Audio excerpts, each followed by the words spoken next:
तमाम शोज़ को ऑर्गेनाइज भी कर रहे हैं और गुज़श्ता 10 रोज़ से डटे हुए हैं इन स्टूडेंट्स के साथ, इनकी हौसला अफजाई भी कर रहे हैं और इन्होंने मुज़ाकरात भी किए आज हुकूमत के साथ, वज़ारत नेशनल हेल्थ रेगुलेशन के साथ। इन्हीं से पूछते हैं कि हुकूमत का क्या मौक़िफ़ है, इनके मुतालबात पर कुछ उनमें नरमी आई है या अभी भी डटे हुए हैं। जी इरफान भाई। जी बिस्मिल्लाहिर्रहमानिर्रहीम। जी बिल्कुल, कोई कुफर टूटा खुदा खुदा करके आज 9वां दिन है और 9वें दिन हमारी जो गवर्नमेंट का जो इस मैटर को डील करता है उस बंदे से हमारी मुलाकात हुई है और उन्होंने खुद बुलाया था या आप गए? बस इंतज़ामिया ने, ज़ाहिर बात है यहाँ पर धरना है तो हम हर वक्त 24 घंटे यहाँ पर अपने हक के लिए जमा। मतलब वफाकी हुकूमत को खुद कोई होश नहीं आया? मैं कहता हूँ जी कि कुफर टूटा खुदा खुदा करके उन तक बात पहुँच गई है, उनको बात समझ भी आ गई है, उनको सारी बात समझा भी दी है और हम पूरी उम्मीद है इंशाल्लाह कि इसका एक रिज़ल्ट निकलेगा और जो 2 लाख बच्चों को मुस्तकबिल को तारीख करने की कोशिश की गई, इंशाल्लाह ये तारीख नहीं होगा अल्लाह के फजल करम से। और इस पूरी स्ट्रगल का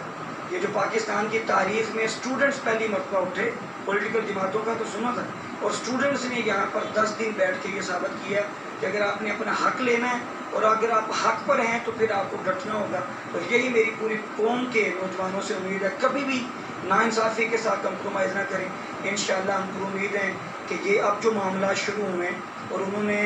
कुछ चीज़ें, चूँकि सैटरडे संडे यहाँ पर ऑफिस क्लोज होते हैं, धरना हमारा यहीं पे एज इट इज़ जारी रहेगा और जो पार्लियामेंट्री कमेटी पर हेल्थ है उसके अंदर भी हम लोग इंशाल्लाह जाएंगे, वहाँ पर भी हमारी बात होगी और अपने इस मुतालबे को रिकंडक्ट करवाने के लिए जो MD का टेस्ट को रिकंडक्ट करवाना है, इंशाल्लाह अपना ये हक लेकर यहाँ से जाएं। आप समझते हैं कि जो मौजूदा PMC है उसमें ये रिकंडक्ट हो सकते हैं या कोई आप सिस्टम चेंज चाहते हैं? और आपने आज डिमांड क्या रखी और मुज़ाकरात किस किस जो अहदेदार कौन थे, किस लेवल के लोग थे ताकि उससे एक्सेस किया जा सके कि आया कि आपके मुतालबात को हुकूमत संजीदगी से ले रही है या वैसे ही आपको टाइम गुजारा? मैं समझाऊँ बातचीत से,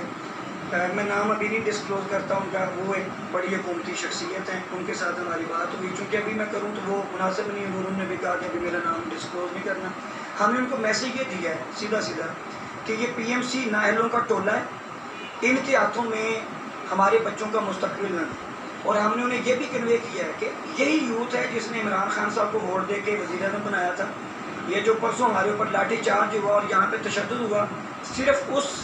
आधे घंटे के अंदर मैंने उन्हें कहा कि आपने ट्विटर पर सारी और सोशल मीडिया पे, उन्होंने कहा जी मैंने देखी है, मैंने कहा सिर्फ उस आधे घंटे के अंदर खान साहब का 15 लाख